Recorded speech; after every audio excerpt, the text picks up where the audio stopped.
Well, hello, friends, and welcome back to Commute Talk. Someone commented yesterday saying that they're waiting for the day when I open one of these differently, but I'm afraid today is not that day. Uh, so I thought I would talk a little bit about bug fixing versus feature development, because yesterday I posted a October update video just showing the new stuff in Serenity in October. And it was kind of different because for me, it was primarily about two apps. It was about Browser and Hack Studio. And I mean, I got to show some other stuff from other people, but my own focus has been on these two apps for the whole month. And this made me realize that I have been basically in feature development mode for a month. And the thing that always happens when you are in feature development mode is that you accumulate bugs. And I could definitely feel that when I was doing the update video, because I think I recorded it 5 times, and I only made it all the way through twice. And the first time I made it all the way through, I had set up the screen recording wrong, so I was missing the bottom half of the screen. So that was silly. And then the other times I hit a crash in the kernel, different crashes, and that just it made me a little frustrated. It made me realize that all right, so feature focus has a cost, and it's definitely time to switch gears and go into bug fixing mode a little bit. Take care of the worst offenders, figure out what they are, and then take care of them. Now, I think this is an important subject to talk about, because when it comes to like non-professional projects, like Serenity, right? It can sometimes be hard to know when to go into bug fixing mode, or when it's time to switch gears and everything, because there's no management applying mandatory structure to development. All of that has to come from yourself, or if you're doing it together with people, then from you as a group. And that's a tricky thing. Now, having worked professionally with software engineering, I've absorbed some of this art, but I've never been a manager. I only started mentoring juniors recently, which is really interesting, but my management skills and know-how are like close to rock bottom. But I can emulate management, and this is the part where I get to do that on myself.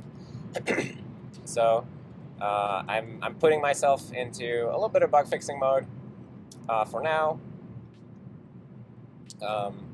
But I think it's important to think about bug fixing versus feature development when it comes to personal projects or non-professional projects, because you got to have both, right? And the traditional development model that has been in use in every company I ever worked at is first you make the features, then you fix the bugs, then you release, and then you start all over again. I think that's very typical.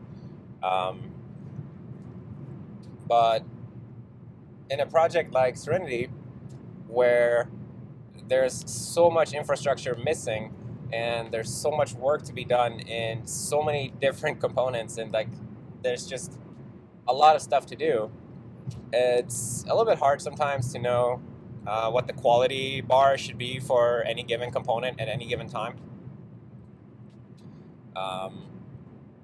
And there are many components in the system that are at a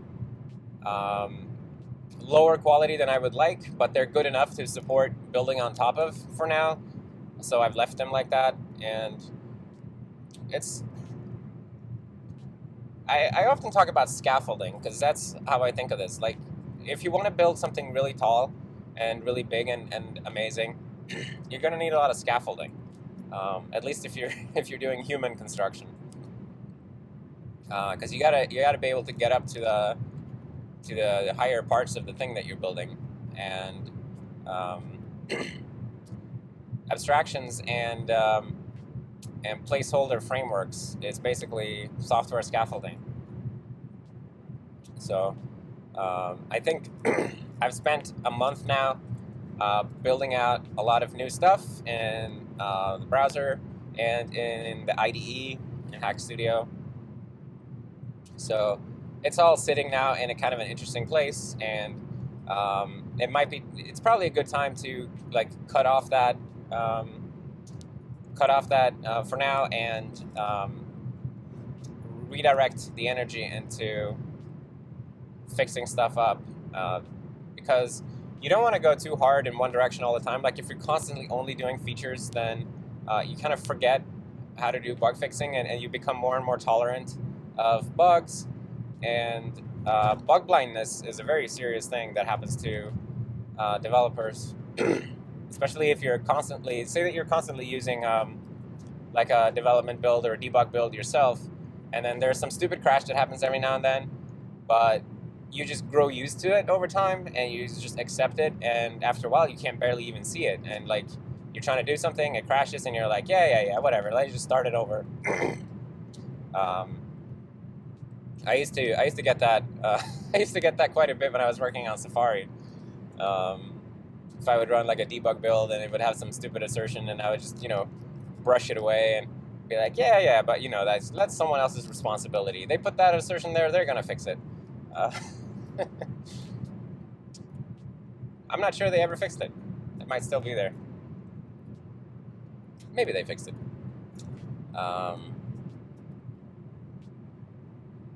But yeah, so I'm happy with the development in October. I'm happy with the new apps, with the new features that have been fleshed out. They're by no means are they finished, right? But like you can sort of see their skeleton, and now we just need to put some meat on those bones. But I do think that it's a healthy way of doing software. Like you build out the skeleton, and then you step back, you look, well, does this look like a correct skeleton?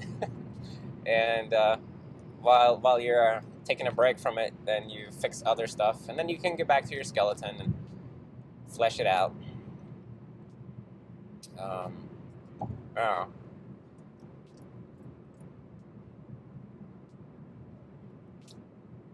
I guess that's what I think about that. Sometimes it's a bit difficult to do these videos, because I feel like I'm supposed to get to some kind of conclusion, but often I just end up with a bunch of statements and the conclusion that I guess that's how I feel about that. But perhaps that's a conclusion in itself, and perhaps this meta conclusion will have to serve as the conclusion of the day. So I'll end it with that. So thanks everyone for hanging out with me on the commute, and for sticking around for another month of development. It's been interesting. Super duper thank you and welcome to all the new supporters on Patreon, on GitHub sponsors, on all the people who are donating through PayPal. It's crazy how much support has been coming in the last month. It's just amazing, and I'm a little unsure how to react, but thank you. It's very cool. It's like I'm starting to actually think that it might be possible to turn this into a full-time thing someday, which has been my dream since I took this online, and it would be a very, very cool thing to get to that point, but we'll see if it happens. And it's a long journey ahead, and I'm gonna make the journey anyway. So thank you for being here and helping me shape the journey, I guess. See you next time. Bye.